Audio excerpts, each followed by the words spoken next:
Tripulantes de nuestra querida, contaminada y única nave espacial. La misma que, desde la última vez que nos vimos por estos medios, ha dado otra vuelta sobre su eje imaginario y, por supuesto, sigue generando acontecimientos en pleno desarrollo.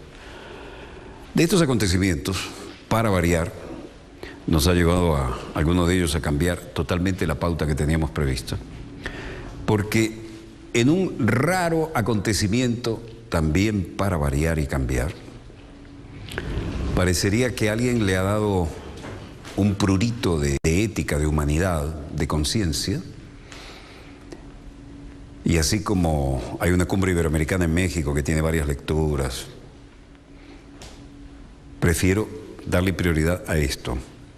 La CIA, la tristemente célebre Agencia Central de Inteligencia de los Estados Unidos de Norteamérica, ha decidido, no sabemos por qué, lo que sí sabemos que es a medias, ha decidido hacer una especie de mea culpa y de autoexaminarse a sí misma, ¿no? Bueno, a veces las circunstancias obligan y a veces hay que tirar una cabeza a los leones para salvar al resto, ¿no? Pero mientras se desarrolla la cumbre iberoamericana en México, país que últimamente tiene pero que muy bajos sus puntos de imagen a nivel internacional, en Washington hay una reverberación en los sismógrafos de costa a costa de los Estados Unidos, porque no es frecuente que un organismo como la Agencia Central de Inteligencia haga una autocrítica. Y si la hace, ¿por qué? No es santo de nuestra devoción, desde luego, pero sabemos que es una realidad con la que hay que convivir. Pero algo interesante ha salido de esto, y cualquiera sea el caso, es preferible dejar que sean los acontecimientos en pleno desarrollo los que nos lleven a esto. Este es el símbolo que está en el piso de mármol, sobre el cual uno tiene obligatoriamente que pisar si quiere entrar, ¿no? Nunca hemos entrado allí, hemos pasado cerca. Este es el muro donde cada estrella representa un agente caído en acto de servicio. No hay nombres, como ustedes pueden ver, no hay fotos, ni mucho menos. Y eso es más o menos el templo de la inteligencia en los Estados Unidos. Ahora, ¿por qué este globo estalla y en el Senado?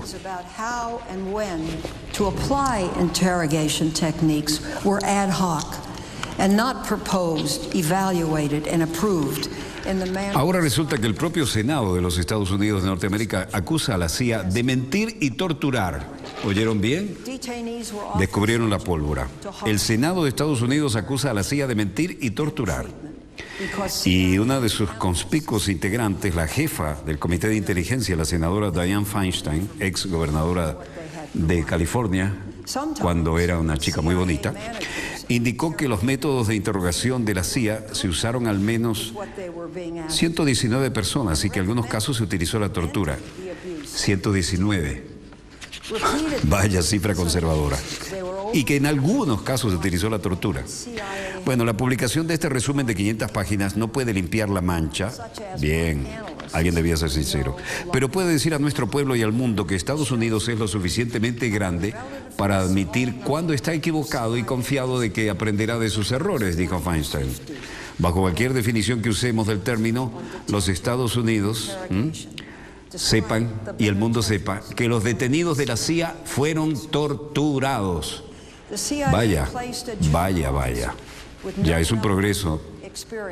Como medida de precaución ante posibles manifestaciones a nivel mundial por la publicación del informe, la Casa Blanca decidió incrementar las medidas de seguridad en todas sus instalaciones alrededor de nuestra querida, contaminada y única nave espacial. Su publicación ha generado mucha controversia en la capital estadounidense y ha habido debates entre los congresistas y la Casa Blanca sobre qué exactamente podría revelarse. El programa de detención fue cancelado por el presidente Barack Obama en 2009, pero todo lo que pasó y se barrió bajo la alfombra probablemente nunca lo sabremos. Así las cosas, Dianne Feinstein ha hecho su mea culpa y se la CIA puso un oficial subalterno sin experiencia competente a cargo de algunas operaciones. En noviembre de 2002, un detenido, por lo demás sano, que se encontraban detenidos en su mayoría desnudo y encadenado al piso de concreto, murió en las instalaciones de lo que se cree fue por hipotermia. ¿De qué creen que están hablando? ¿De qué creen que están hablando? Los centros de detenciones secretos de la CIA.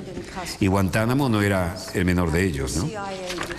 Dice, de los 119 individuos se encontró que habían sido detenidos por la CIA durante la vida del programa especial de detención. El comité consideró que se celebraban cumpliendo estándares adecuados.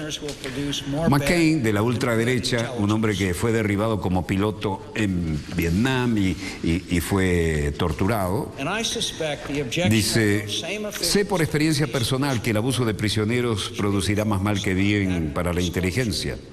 Sospecho que la objeción de esos mismos funcionarios a la publicación de este informe sobre torturas de la CIA está realmente enfocado en que la divulgación no ayuda. Los terroristas podrían utilizar identificación del informe y de las prácticas como una excusa para atacar a los estadounidenses, pero apenas necesitan una excusa para eso.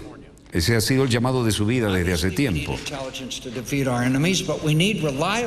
Obviamente necesitamos inteligencia para derrotar a nuestros enemigos, pero necesitamos inteligencia fiable. La tortura produce información, pero más engañosa que la inteligencia procesable. Bueno, McCain cuestiona sinceramente que los torturadores de la CIA creyeran que estaban bien usando esos métodos. 20 hallazgos claves sobre los interrogatorios de la CIA y que además, después de la muy programada destrucción de las Torres Gemelas, se lanzaron con todo, ¿no? Cacería abierta. Ustedes recuerdan que estas torres gigantescas, los que hemos estado en la cumbre de ellas sabemos cuán gigantescas, se vinieron abajo piso por piso en una descarada demolición controlada. Pam, pam, pam, pam, pam, pam. Y tan descarada que en esta torre donde estaba la famosa antena de la televisión, fue tan bien señalada, pam, pam, pam, pam, pam, pam, ¿recuerdan? Piso por piso, que hasta la torre aquella se hundió verticalmente. Se inclinó un poquito esta, pero esta se vino abajo perfectamente sobre sí misma. ¿Se imagina el desastre que hubiera sido esto, cayéndose para cualquier lado, ¿no? ¿Por qué esto, este superoperativo para generar la indignación y provocar la justificación de cualquier tipo de guerra? Porque la gente ya estaba harta de guerra. ¿Por qué pusieron el Lusitania para generar una guerra mundial el vapor de pasajeros en camino de un submarino alemán así regaladito? Ya alguien de la Casa Real había dicho, ¿y si hundieran, por ejemplo, Lusitania, ¿Estados Unidos entraría en guerra? Estados Unidos no quería entrar en guerra. Y sobre el Pentágono, nunca chocó un avión en el Pentágono. El Pentágono tiene 4 pisos sobre la superficie. Visto desde el aire, es como una gran pizza.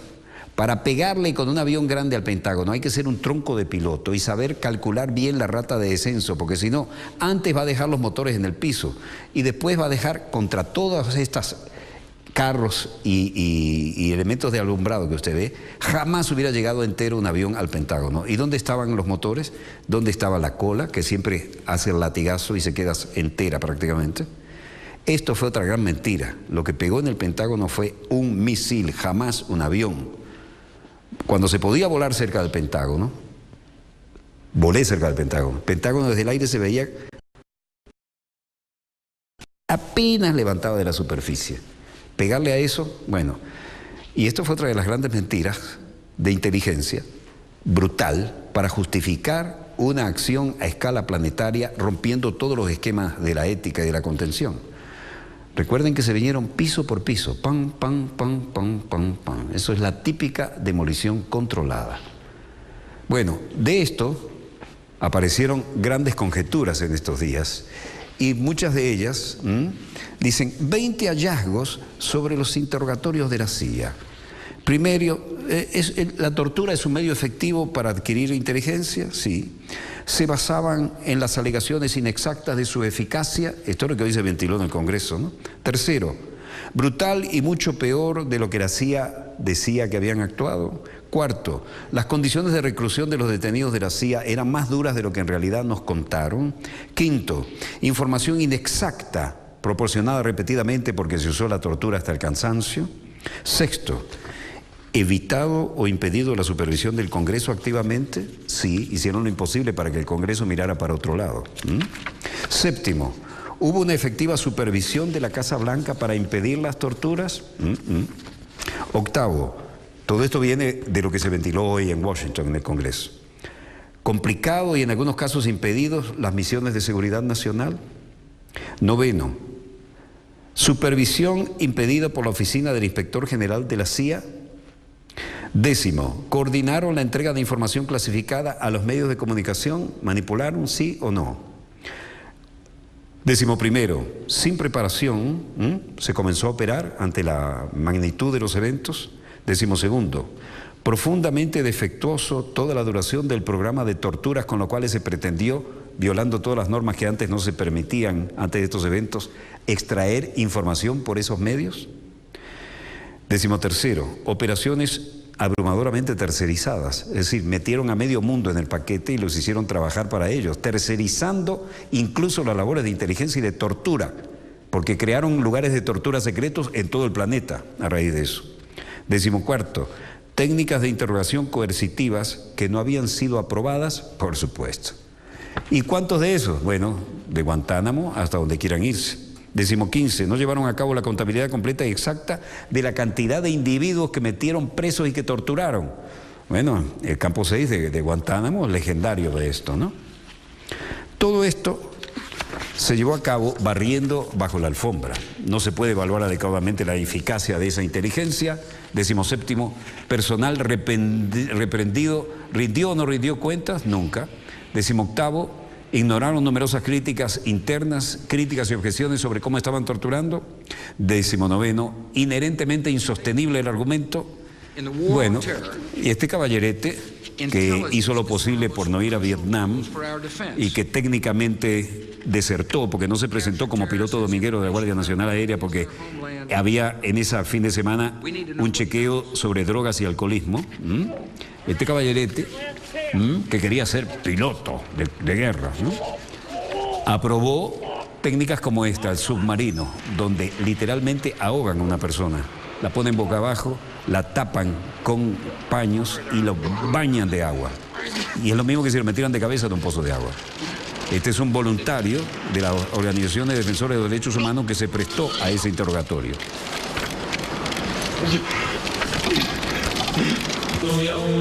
La justificación de la CIA para el uso de sus técnicas de interrogatorios mejoradas, entre comillas, descansaba en alegaciones inexactas sobre su eficacia.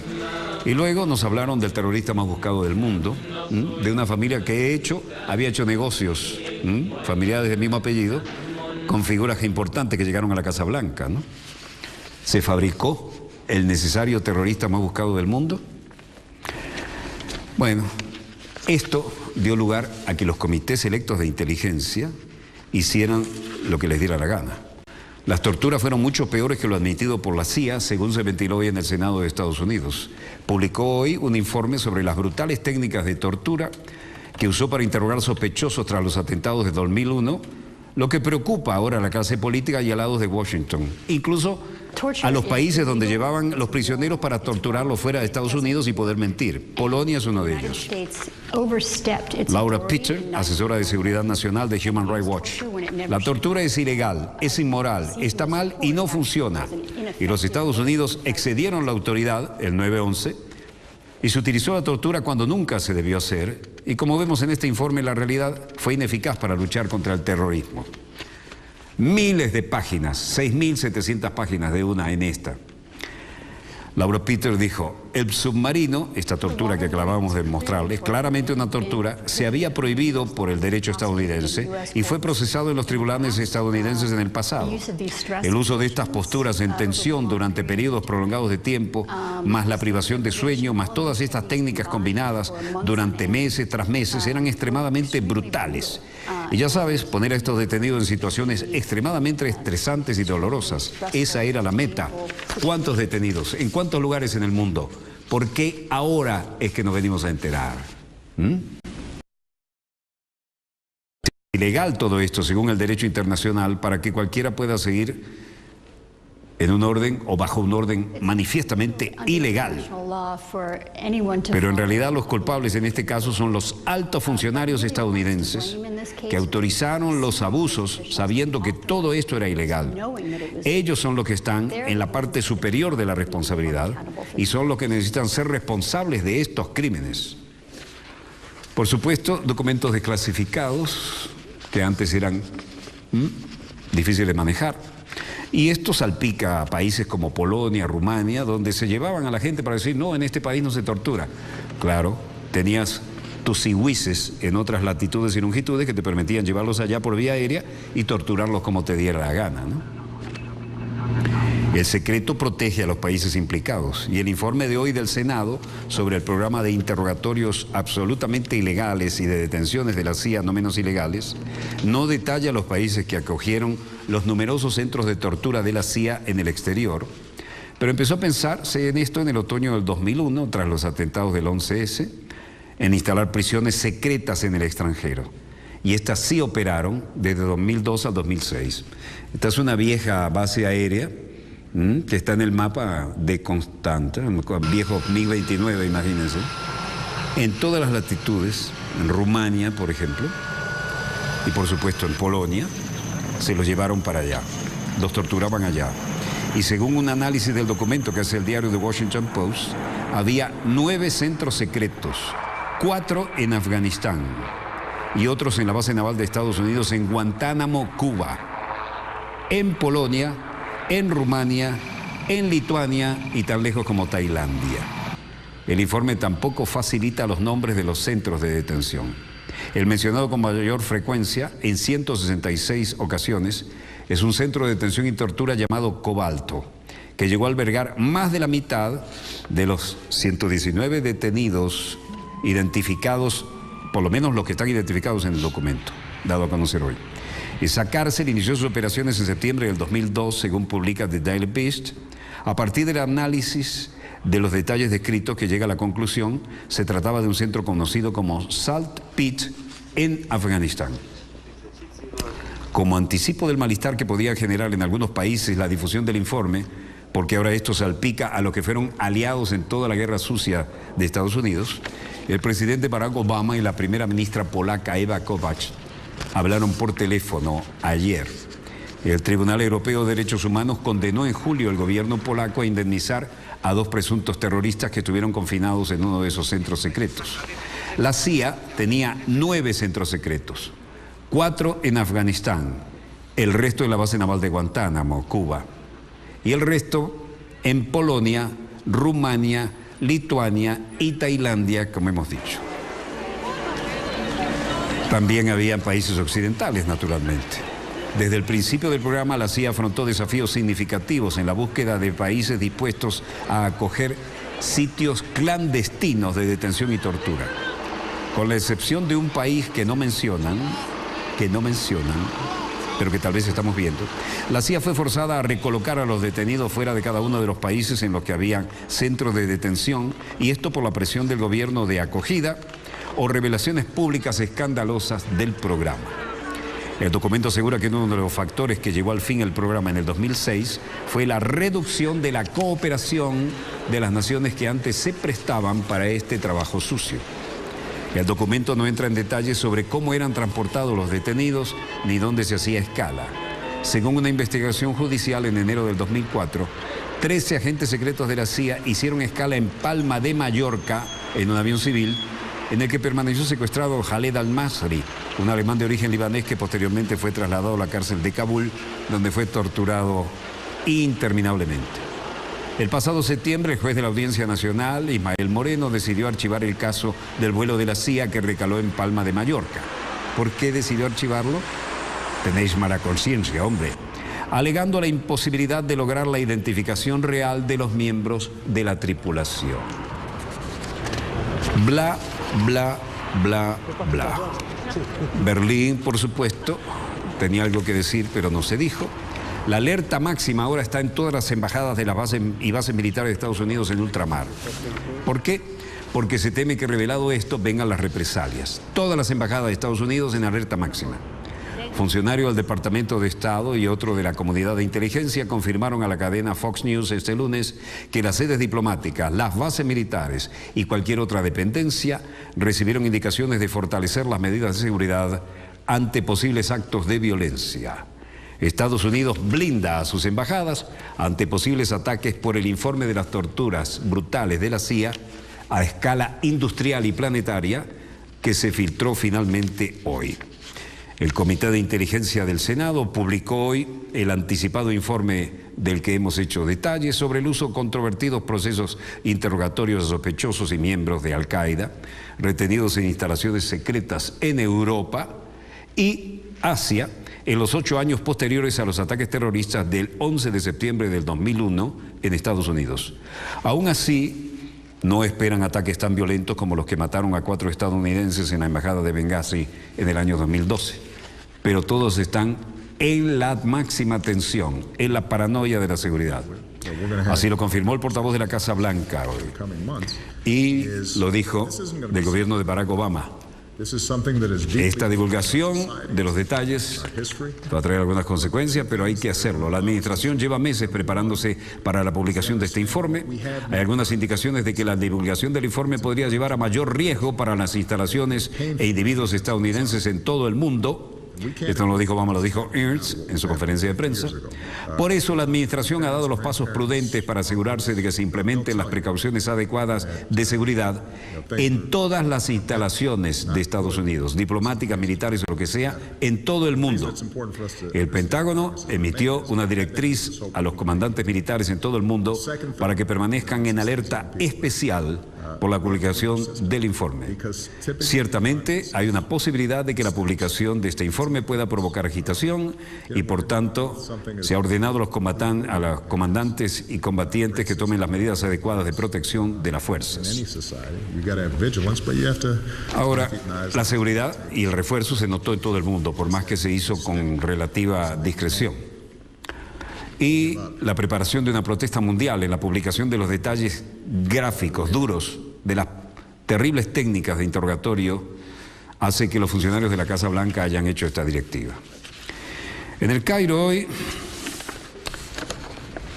presidente Barack Obama había dicho que lo que le dije a los jóvenes con los que me reuní, vamos a tener más conversaciones como esta en los próximos meses y va a ser el resultado de una política franca.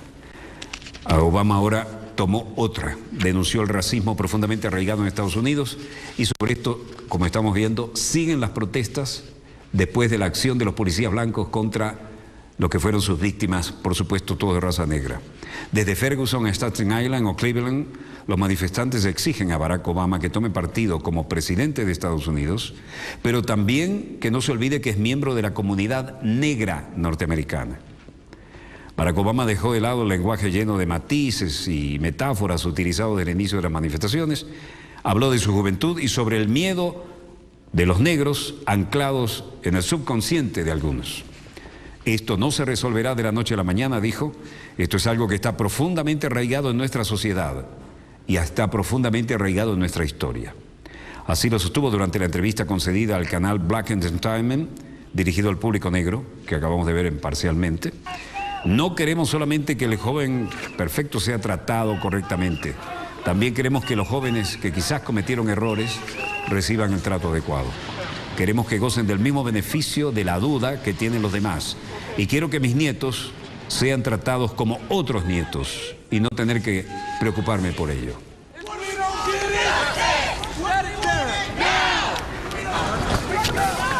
Ahora la protesta ya era interracial. Otra noche de protestas desde Nueva York hasta California contra la violencia racial. En Brooklyn, manifestantes se tiraron al suelo para manifestarse. En Berkeley, California, cientos de personas marcharon por tercera noche consecutiva, cortando el paso en una importante autopista y deteniendo incluso un ferrocarril.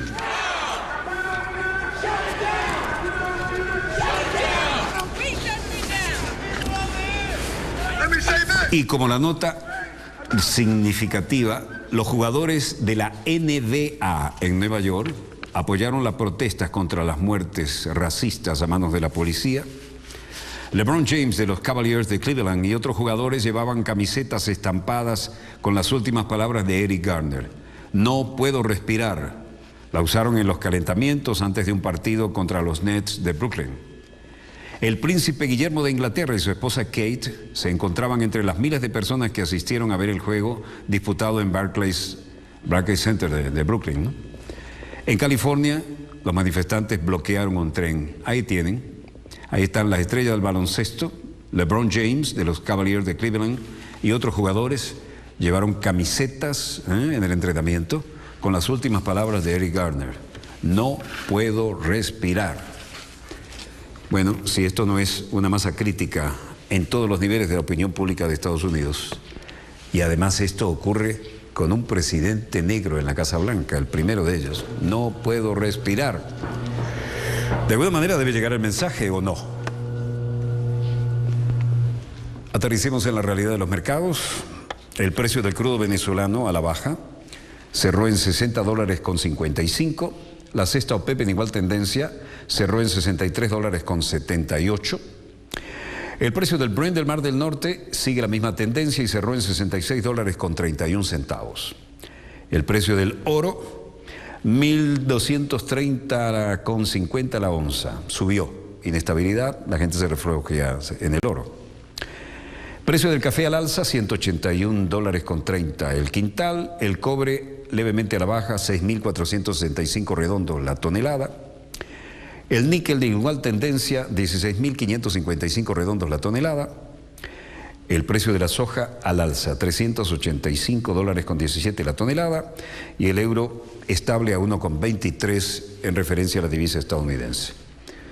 No veo nada en los monitores que vaya a mejorar lo que les hemos mostrado o lo que tenemos previsto para el segundo bloque.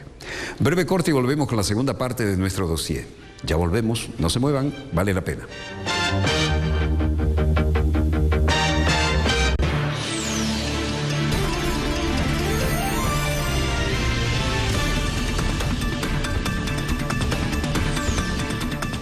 Estoy acá en este lugar precioso para cocinar la comida más tradicional de Brasil, la feijoada. El encuentro de razas y culturas escribió la historia de este país y dio vida a una fiesta de sabores que hoy es uno de sus platos predilectos, la feijoada. Un sabor me trajo hasta aquí. Este sábado, solo por Telesur.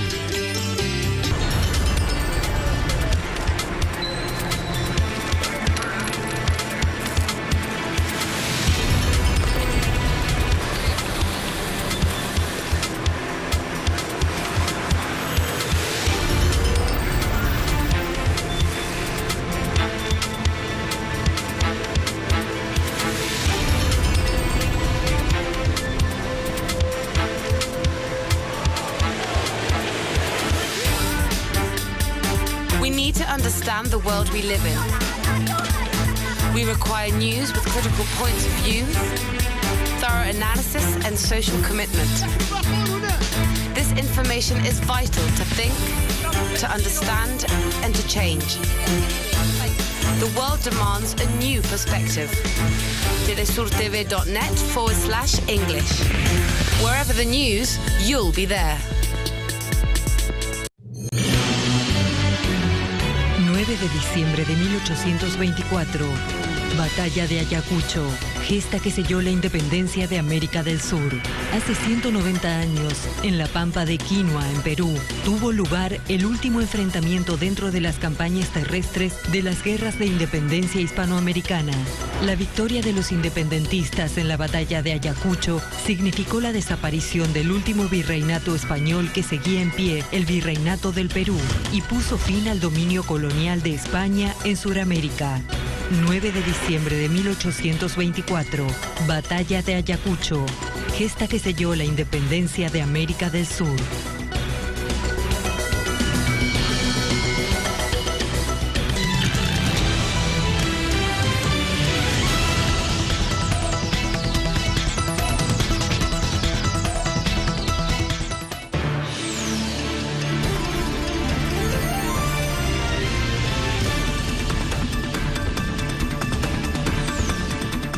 Volvemos con más acontecimientos en pleno desarrollo y vamos a reflejar un poco lo que ha pasado en la cumbre que tiene como escenario la hermosa ciudad de Lima. capital de la hermana República de Perú, vieja capital de virreinatos, ¿eh?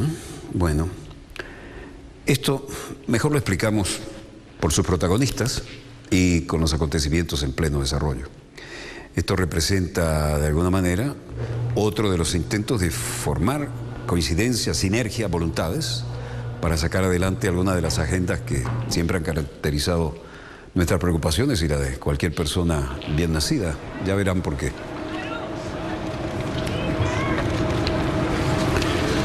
Aquí llegaba el presidente Nauru, el barón de Badesi, luego el ministro de Relaciones Exteriores de Perú, Gonzalo Gutiérrez Reinel. Ya es tiempo de que reconozcamos la necesidad de tomar acciones, no simplemente mitigaciones o adaptaciones a las pérdidas. Hay que tomar realmente resoluciones antes de que terminemos con esta conferencia. Hay muchas cosas que necesitan ser dadas en esta reunión y no dejarlas para después. Bueno, reconocidos amigos de la Patria Grande. ¿Hay plata para eso?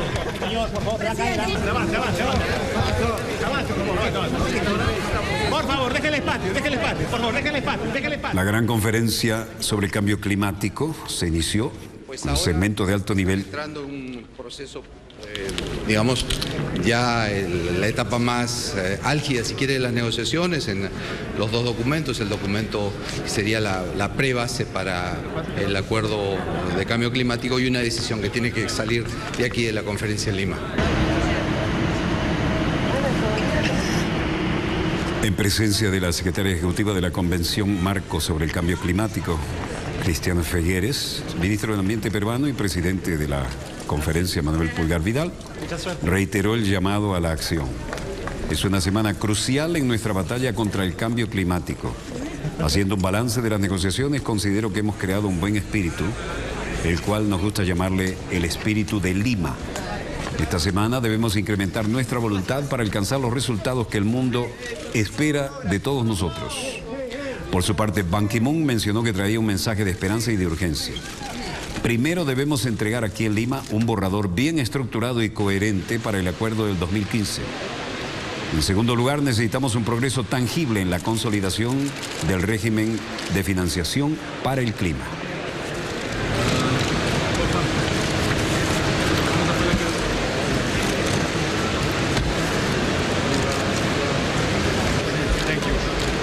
Sobre este tema, mucho se ha hablado en todas las conferencias, pero ahora parece que se ha tomado conciencia de que nuestra querida, contaminada y única nave espacial requiere soluciones ahora.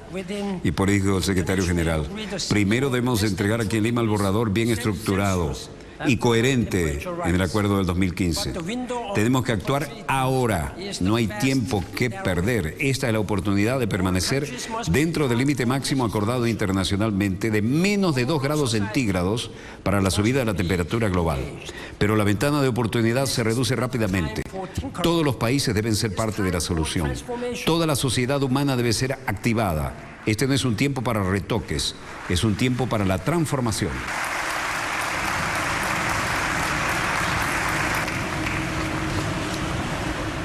El secretario general de la ONU expresó su profunda preocupación por la acción demasiado lenta para combatir el cambio climático. Y ahí lo dramatizaron bien, la madre naturaleza.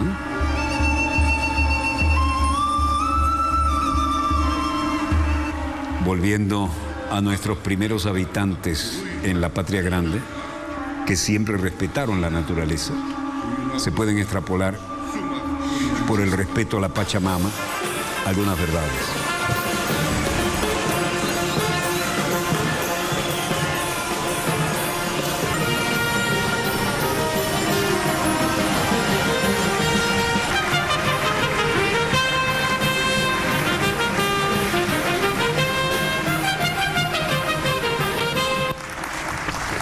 Las Naciones Unidas reconocieron un liderazgo de Perú en negociaciones para el acuerdo climático. Nos encontramos en la antesala de la destrucción de la madre tierra y ante la desaparición de la especie humana. Los países desarrollados del norte, responsables mayúsculas de la destrucción de la naturaleza, nos han llevado a un terreno infacundo para legitimar su aparente compromiso con la humanidad. Los países en vía de desarrollo hemos servido de fuente de legitimación de un diálogo unilateral y estéril. Compañero Evo siempre ha ido al grano.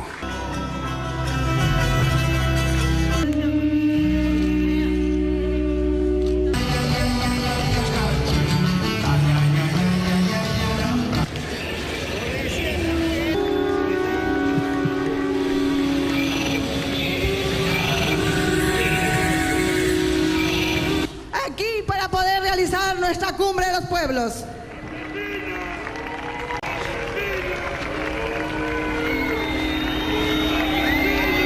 Lo que se busca en esta cumbre es tener una propuesta que en su momento será llevada a la cumbre oficial, ¿no? a la oficial que está reunida en el Pentagonito, donde se alcancen nuevos temas importantes para hacerle frente al cambio climático. Debemos unir fuerzas para defender a nuestra madre tierra, defender la soberanía alimentaria. ¡Viva la cumbre de los pueblos! Mucho que aprender de los pueblos originarios en respeto a la naturaleza.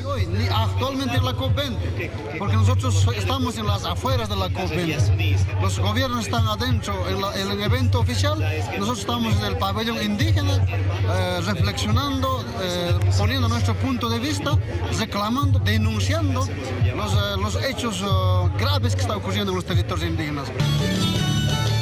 ¿Vieron lo que dijo, no? Los gobiernos están adentro y nosotros que reclamamos por los hechos graves nos dejaron afuera.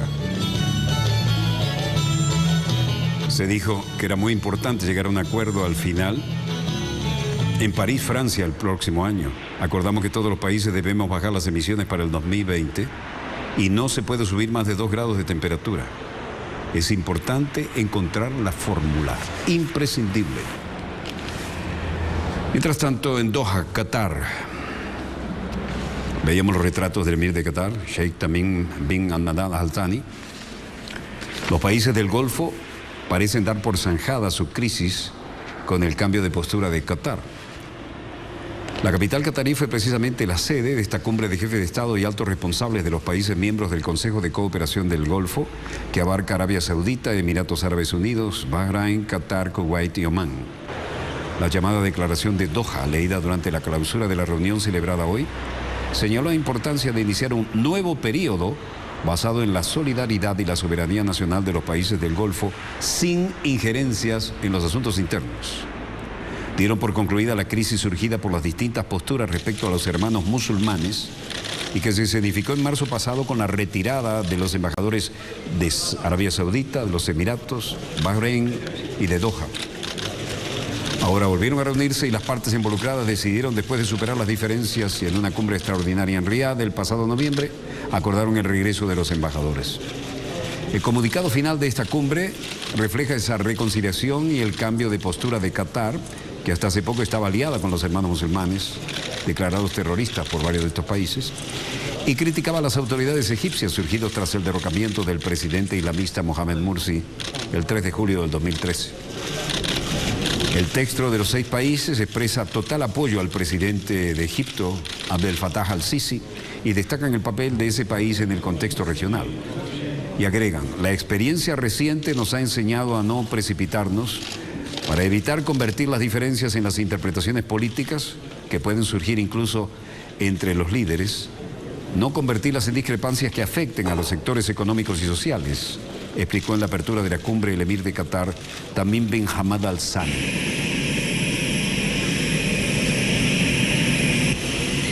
En Irak, las cosas no han mejorado demasiado y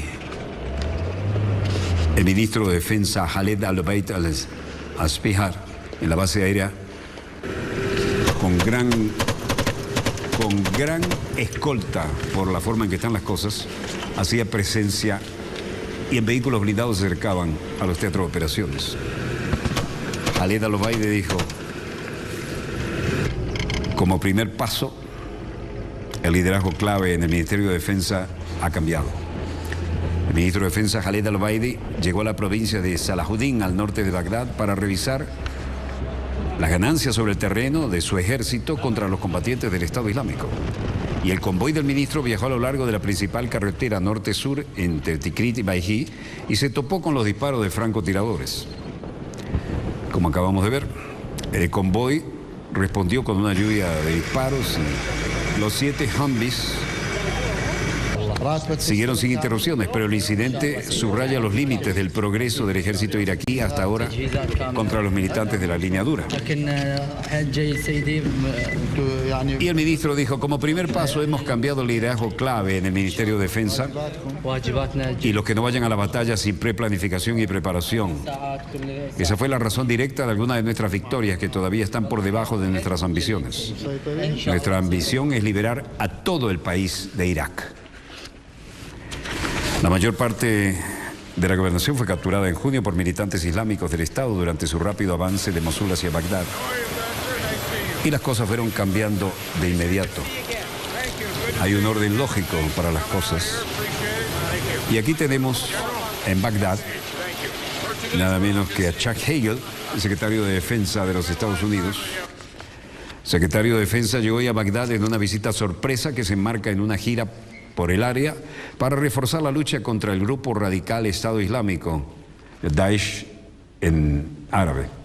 La televisión oficial iraquí, Al Araqiya, informó de la llegada de Hagel, como estamos viendo, que ayer se encontraba en Kuwait, donde anunció que la coalición internacional enviaría otros 1.500 militares a Irak. ¿Qué se va a lograr con esto? Bueno, en principio fueron muy discretos, nos mandaron las imágenes, pero no el audio. Y el primer ministro iraquí, Haider al-Abadi, presionó el martes al secretario saliente de Defensa de Estados Unidos, Chuck Hagel, para que lleve a cabo más ataques aéreos y les entregue más armas a fin de acelerar la derrota del Estado Islámico. La petición puso en evidencia la tensión en las relaciones entre Estados Unidos e Irak, ya que Bagdad, pese a todas estas imágenes de amistad, exige una asistencia más agresiva de lo que Washington ha aportado hasta ahora y está dispuesto a aportar. Parece que ya no quieren meter la mano en el avispero de Irak, ¿no? Aprendieron la lección. 4 meses después de que el presidente Barack Obama lanzó una campaña de bombardeos contra Irak. En Ankara, Turquía, David Cameron, primer ministro británico, visita Turquía para abordar la crisis en Siria y la lucha, ¿con qué? Con el Estado Islámico. El premier británico sostendrá conversaciones con las autoridades turcas sobre la guerra en Siria y la lucha contra el grupo islámico, dijo una fuente diplomática. Además de las relaciones bilaterales, nos centraremos obviamente en el conflicto en Siria y la lucha contra el Estado Islámico.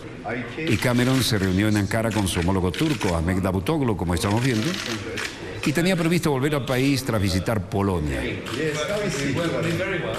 Cameron se desplazó hacia el polémico palacio inaugurado recientemente por el presidente Recep Tayyip Erdogan para una cena de Estado. En noviembre, Gran Bretaña dijo que enfrentaba la peor amenaza terrorista de la historia. Y dijo que, en parte, esto es debido a los temores de que los ciudadanos británicos que hayan combatido con yihadistas en Irak y Siria puedan volver a cometer ataques en el país europeo. Fueron allá a recibir entrenamiento y a hacer cosas ilegales aquí, pero podrían volver al país con el deseo de hacerlas aquí también.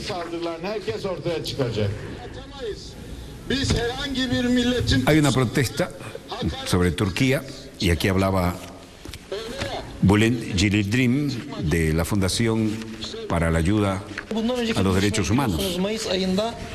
Y ahora habla Cihat Gözdemir, abogado que representa a las víctimas de aquel ataque israelí a la flotilla de ayuda a los palestinos en Gaza. En la audiencia previa en mayo de 2014, como ustedes saben, se le dio una decisión muy importante.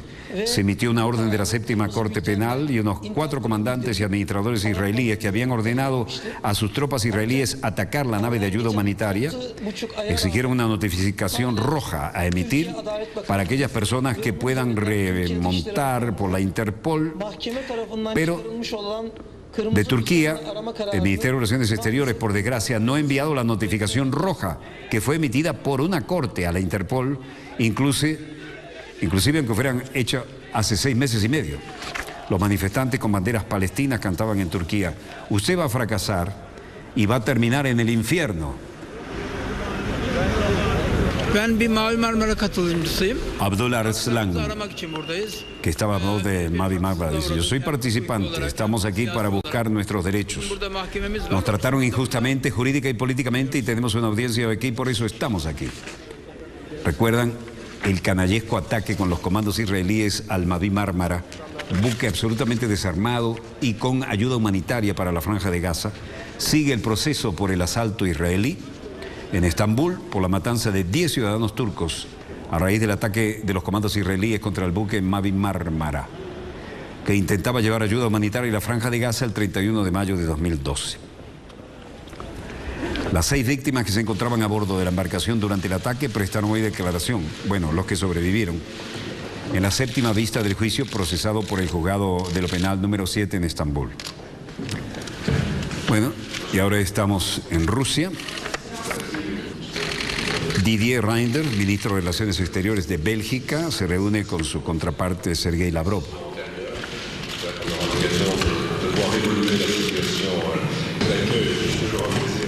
Importante reunión bilateral en Moscú, y Didier Reynders, canciller belga, dice: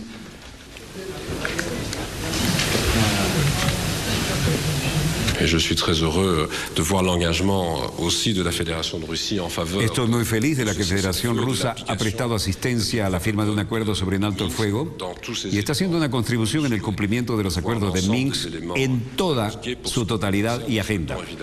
Entiendo el deseo de asegurarse de que todos los elementos se implementan.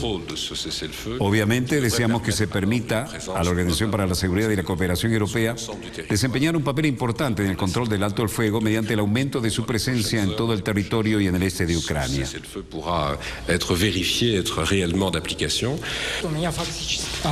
Por su parte, Sergei Lavrov dijo: el asunto más urgente ahora es que la gente no se mate más, que las Fuerzas Armadas de ambos lados se retiren, que el armamento pesado sea retirado primero y que la Organización para la Seguridad y la Cooperación Europea empiece a controlar la línea de separación. Y después de eso es necesario, sin dudarlo, para abordar los temas que se abordaron en el acuerdo de Minsk, incluyendo las garantías de seguridad, el desarrollo de la cooperación económica y el inicio de un diálogo político a nivel nacional, además de los contactos directos entre Kiev, Donetsk y Luhansk. Hay una necesidad de un diálogo a nivel nacional en relación con la reforma constitucional. Y luego agregó: Alemania ha desempeñado tradicionalmente un papel muy constructivo en las relaciones entre la Unión Europea y Rusia, en las relaciones entre Occidente y Rusia sobre la totalidad de la agenda. Y si Alemania decide cambiar una política de diktat, así la definió, política de diktat de parte de Alemania, creo que Europa no se beneficiaría de eso y tampoco habría Alemania. Y yo no creo que a los alemanes les gustaría que le aplicaran lo mismo, ¿no?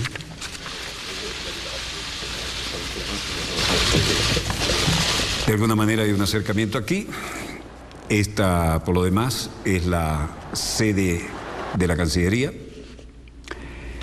Y por lo que respecta al resto de la política internacional, no hay argumentos para pensar que no se van a cumplir los elementos que han sido programados. Y sobre este particular, confronti dell'associazione dell'albero di Natale più grande del mondo. Buonasera. El Santo Padre hoy hizo declaraciones. Santo e felice Natale. Nell'accendere la luce del presepio, noi vogliamo che la luce di Cristo sia in noi. Les deseo una Navidad muy santa y feliz. La iluminación de la luz de la escena de la Natividad significa que queremos la luz de Dios dentro de nosotros. Una Navidad sin luz no es Navidad, pero necesitamos la luz dentro de nuestra alma, en nuestro corazón.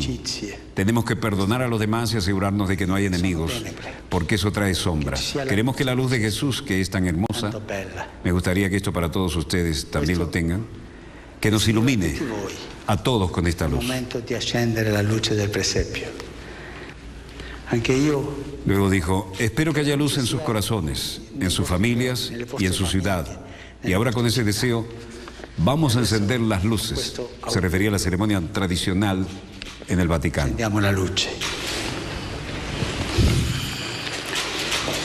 El árbol de Navidad de la Santa Sede y el presidente del Comité del Árbol, Lucio Constantini.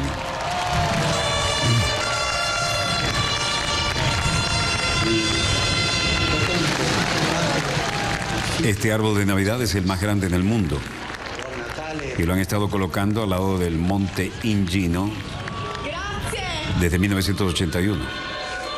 Entró en el libro Guinness de los Récords en 1991 y se encuentra ya a unos 750 metros de altura. L'albero di Natale più grande del mondo viene allestito dal 1981 sulle pendici del Monte Ingino, la montagna che è alle spalle della città di Gubbio.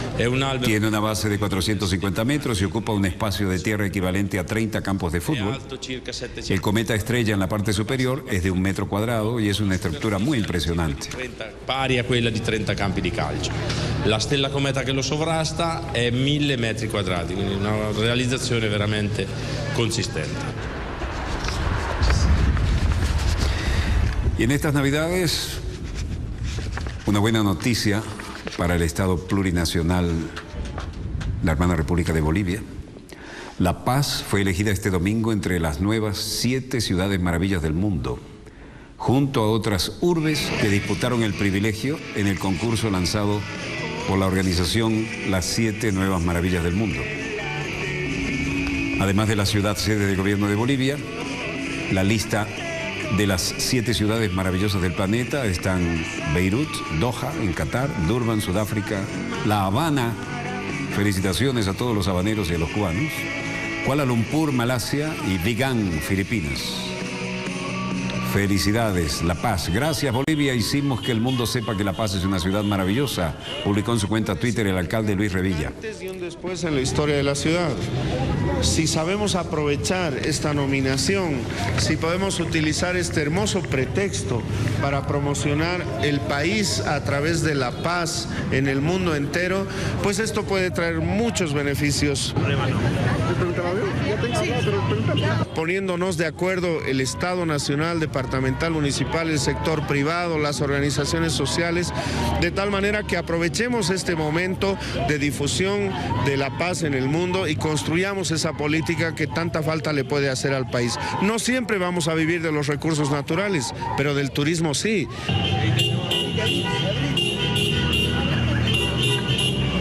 De esta manera, los paceños festejan que su querida ciudad está entre las 7 maravillas del mundo. Además, nos sentimos muy orgullosos de que nuestra ciudad haya ganado en las 7 maravillas del país, ¿no? Estamos muy felices, por eso hemos venido aquí a festejar.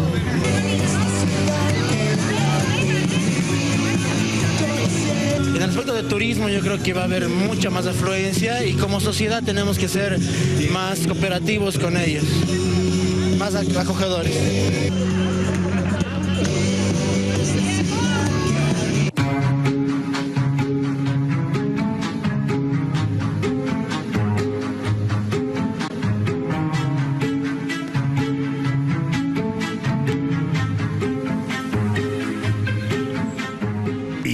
militante barrio del Alto, ¿no?